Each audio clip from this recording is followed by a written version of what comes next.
is officially the farthest I've ever driven on the least amount of credible information. There's only one commercially owned apple orchard in Kingston, New York. This has to be the place my father was tipping Ainsley toward. No word yet from JT. He'll come through. It's not him I'm worried about.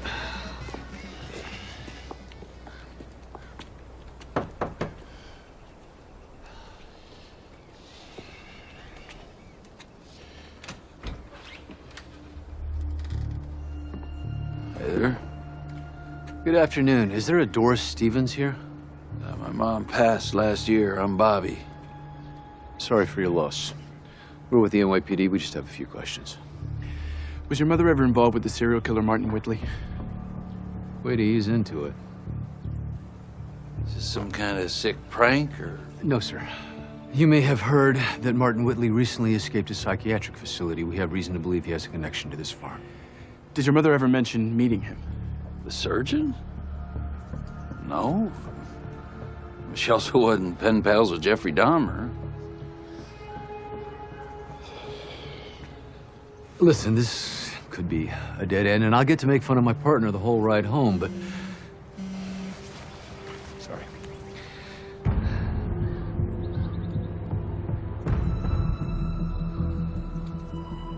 Turns out I'm not that lucky. Apparently, Carnaby Bank has a record of Jonas Salk, a.k.a. Martin Whitley, making a series of payments to the Stevens family orchards in 1994. Stevens Family Orchards. That's you, right? Come on. You're joking. What's in the barn, Bobby?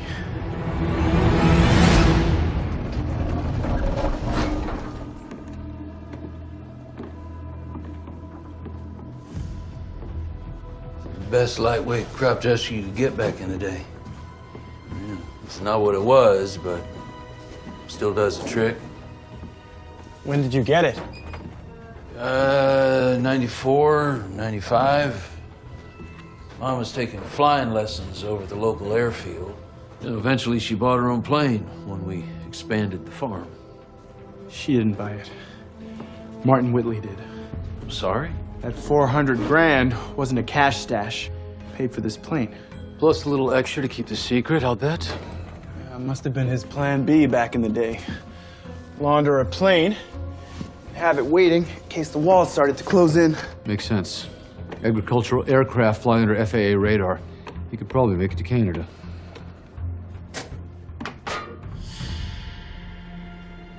Can I get a screwdriver?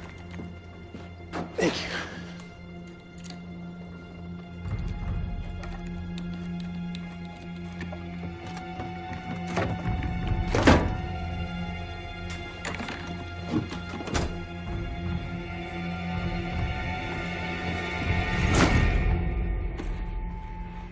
Whoa.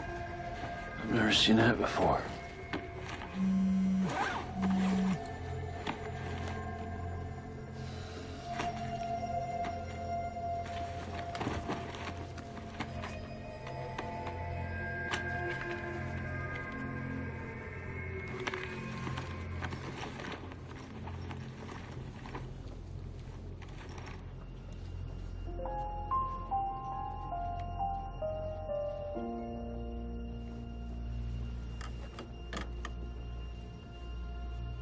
What's that? Nothing. It's just, it was mine.